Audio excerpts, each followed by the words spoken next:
Good afternoon students. आज का जो हमारा टॉपिक है वो है आहार के पोषक तत्व।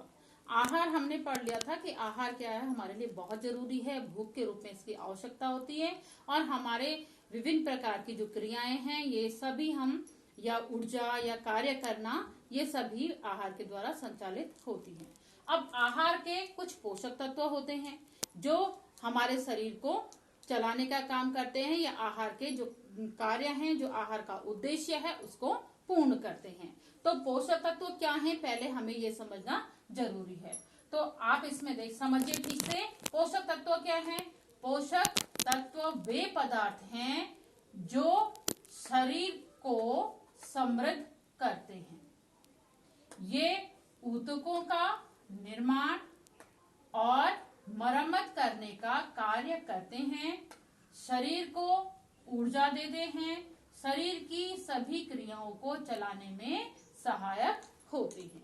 तो भोजन के जो तत्व हैं, कुछ तत्व ऐसे होते हैं जो क्या करते हैं, हमारे शरीर को समृद्ध करने का कार्य करते हैं, शरीर का निर्माण, उसकी मरम्मत, उसको ऊर्जा देना और जो भी क्रियाएं हैं सभी क्रियाओं को संचालित करने में सहायक होते हैं। तो ये हो गई पोषक तत्व।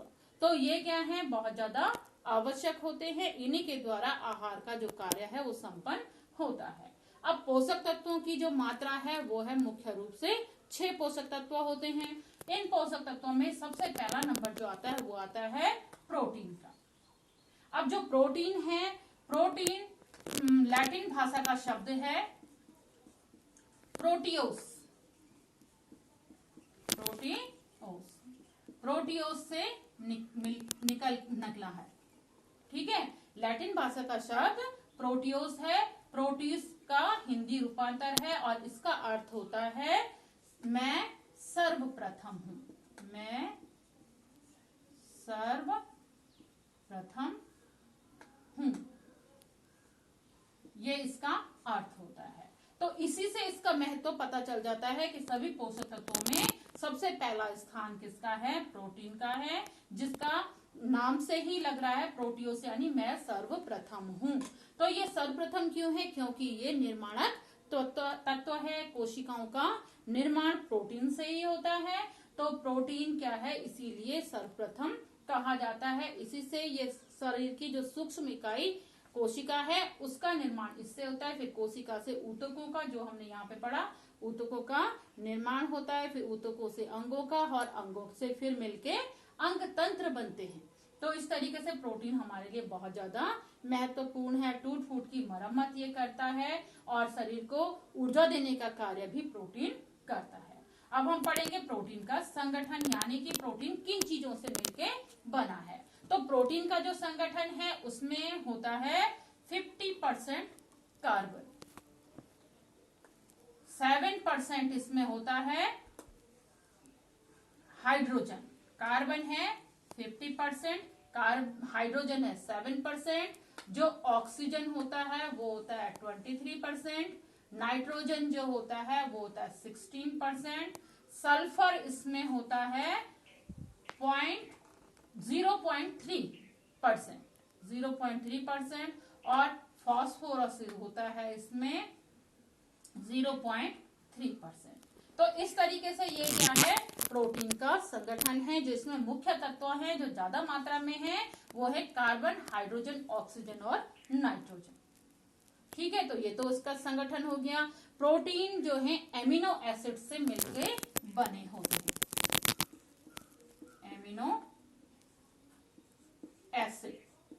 एमिनो एसिड से मिलके बने होते हैं। शरीर के लिए जो आवश्यक एमिनो एसिड हैं उन्हीं एमिनो एसिड की मात्रा के आधार पर हम प्रोटीन को 3 भागों में बांटते हैं, जैसे पूर्ण प्रोटीन, आंशिक पूर्ण प्रोटीन और अपूर्ण प्रोटीन। तो पूर्ण प्रोटीन कौन सा हुआ, जिसमें ज्यादा मात्रा में एमिनो एसिड हैं, शरीर की जो वृद्धि विकास करने में सहायक हैं।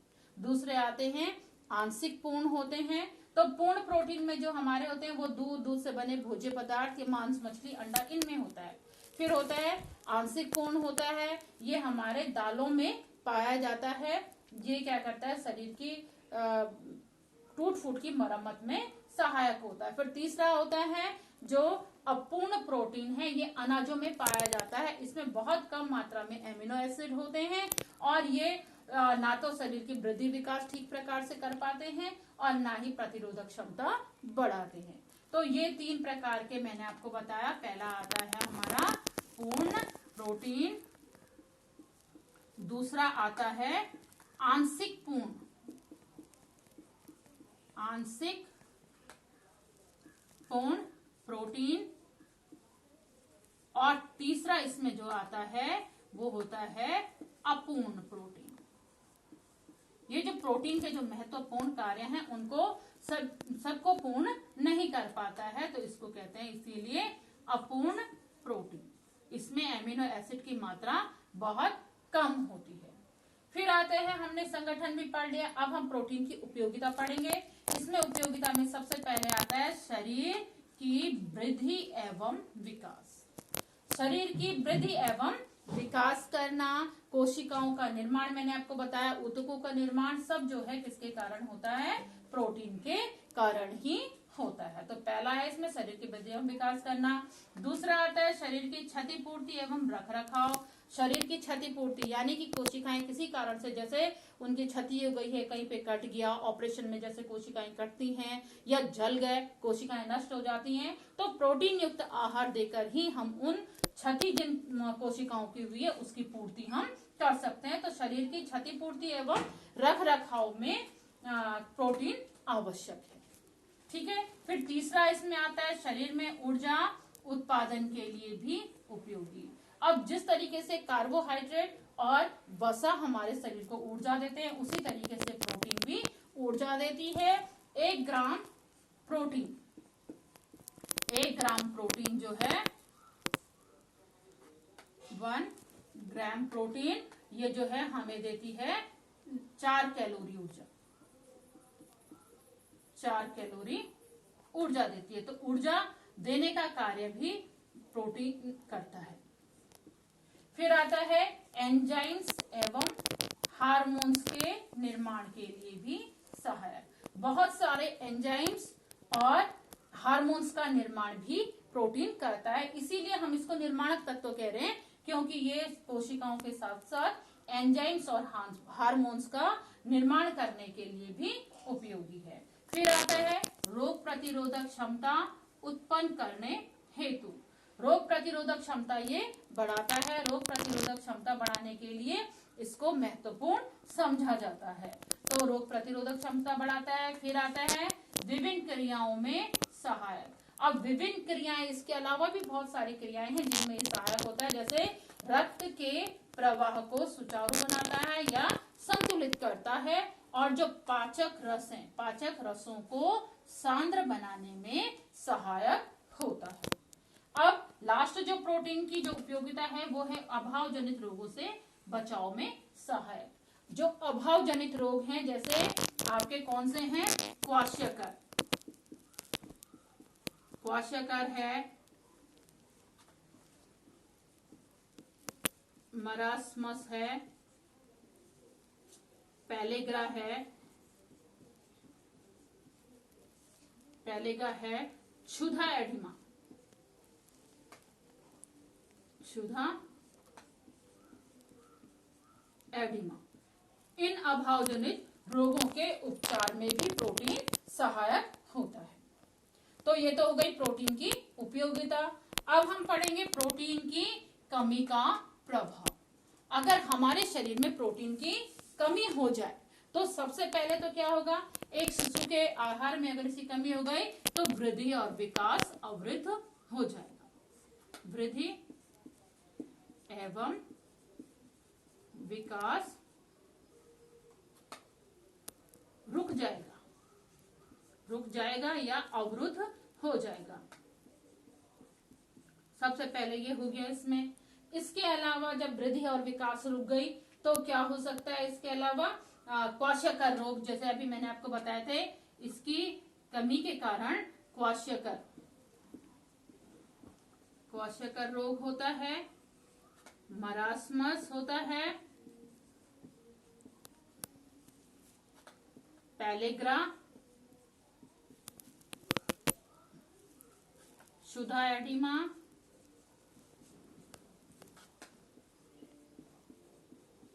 एडिमा और यकृत संबंधी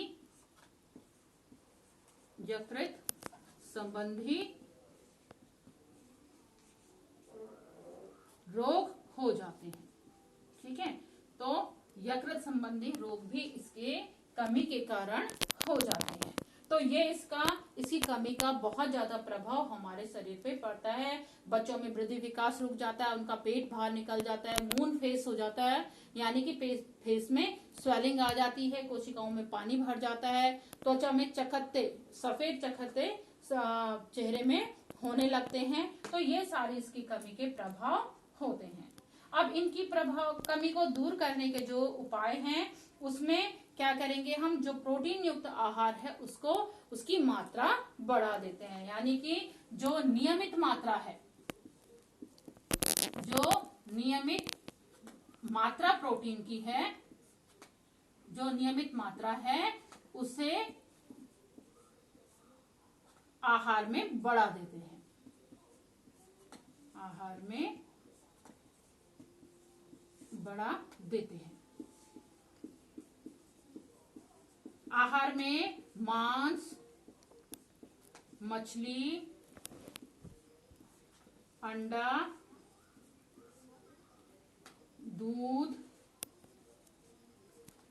और सूखे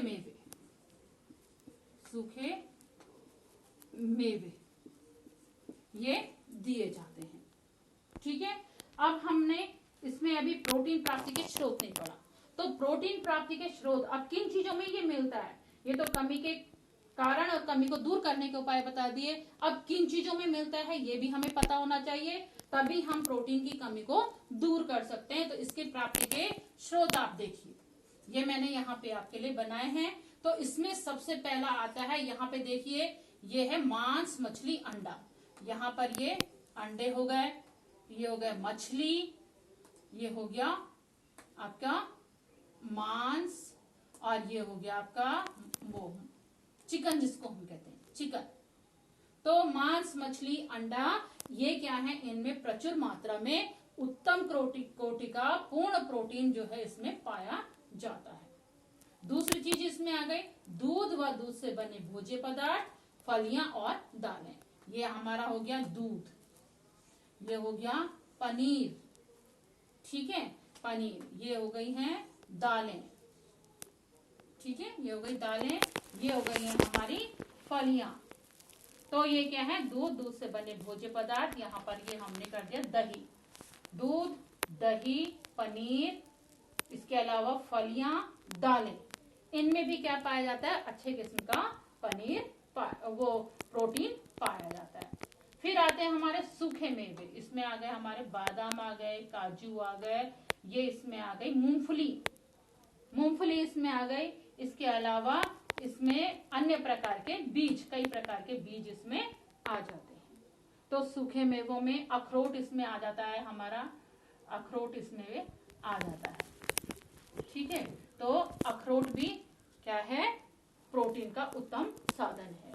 अब लास्ट इसमें आता है विभिन्न प्रकार के अनाज, विभिन्न प्रकार के अनाज, जैसे आप इसमें गेहूं देख रहे हो, बाजरा देख रहे हो, है ना, तो और इसमें चावल है। तो ये क्या है, विभिन्न प्रकार के अनाज भी होते हैं जिनमें प्रोटीन पाया जाता है, पर अनाजों में जो प्रोटीन पाया जाता है वो होता है अपूर्ण प्रोटीन, ठीक है। तो ये प्राप्ति के स्रोत हो गए, इनको हमें ध्यान में रखते हुए अगर किसी के शरीर में प्रोटीन की कमी हो गई है तो इनका उपयोग हमें ज्यादा मात्रा में करना है।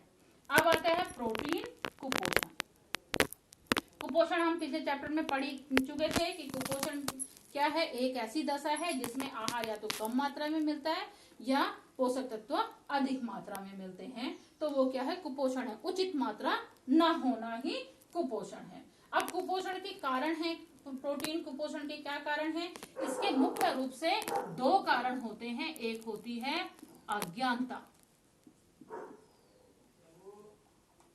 ठीक है, अज्ञानता है, और आर्थिक स्थिति सही ना होना। अज्ञानता यानी कि आपको अगर जानकारी नहीं है कि किन चीजों में प्रोटीन पाया जाता है या कौन से ऐसे सोर्स हैं जो सस्ते भी हैं और उनमें अच्छी मात्रा में प्रोटीन पाया जाता है, तो उसके कारण भी प्रोटीन की कमी हो जाती है। या अज्ञानता, अंधविश्वास है, हम क्या करते हैं, मीट, मांस, मछली, अंडा इनको नहीं लेते हैं, तो उसके कारण भी क्या होती है, प्रोटीन का हमें ज्ञान नहीं है और उसके कारण भी इसकी कमी हो जाती है। तो अज्ञानता, अशिक्षा इसके कारण है। और दूसरा क्या है, इसका मुख्य कारण है गरीबी। तो प्रोटीन के जो मुख्य स्रोत हैं, अभी आपने देखे जैसे सूखे मेवे हैं, मांस, मछली, अंडा है, दूध से बने भोज्य पदार्थ हैं, सभी कैसे स्रोत हैं, महंगे हैं। तो जो गरीब लोग हैं, अब दूध भी आप देखो आजकल मिलता नहीं है, मिलता भी है तो बहुत महंगा है, तो सभी के बस की बात नहीं है कि इन चीजों को वो खरीद सके, तो गरीबी के कारण भी प्रोटीन कुपोषण हो जाता है। अब आके प्रोटीन की आवश्यक मात्रा। एक जो साधारण पुरुष है, ठीक है, एक साधारण पुरुष है, उसको प्रतिदिन लगभग 55 ग्राम प्रोटीन प्रतिदिन लेनी चाहिए। साधारण महिला है, उसको 45 ग्राम प्रोटीन प्रतिदिन लेनी है। गर्भवती महिला है, उसको 45 में प्लस 10 कर देंगे हम, 45 प्लस 10 = 55 ग्राम। और जो स्तनपान कराने वाली महिला है, उसको हम क्या करेंगे, 45 प्लस 20 यानी कि 45 प्लस 20 जो हो गया = 65 ग्राम। ये पर डे की मात्रा में आपको बता रही हूं ग्राम में। फिर आती है आपके शिशु की बारी आती है। शिशु जो है, जो हमारा कितना है, 0 to 6 मंथ का जो शिशु है, उसको 1.8 से 2.3 ग्राम पर केजी बॉडी वेट के हिसाब से दिया जाता है। तो सहसावस्था में बॉडी वेट के हिसाब से दिया जाता है। 7 to 12 मंथ पर 1.1 से 1.8 ग्राम पर केजी बॉडी वेट के हिसाब से ही इसको भी दिया जाता है। अब बालक आ गए, बालक यानी बाल्यावस्था, ठीक है। तो बाल्यावस्था हमारी 6 से 12 वर्ष तक की है, तो इसमें 17 से 41 ग्राम पर डे दिया जाता है। फिर किशोरावस्था आती है। किशोरावस्था में लड़कों और लड़कियों के लिए अलग अलग मात्रा है। किशोरावस्था में लड़कियां 13 से 18 वर्ष की जो हैं, उनको 50 ग्राम प्रोटीन पर डे दिया जाता है। और जो लड़के हैं 13 से 18 वर्ष के, उनको 55 से 60 ग्राम पर डे प्रोटीन दिया जाता है। तो इस तरीके से प्रोटीन के बारे में मैंने आपको सारी चीजें आपको बता दी हैं। आपको ये अच्छे से समझनी है। Thank you.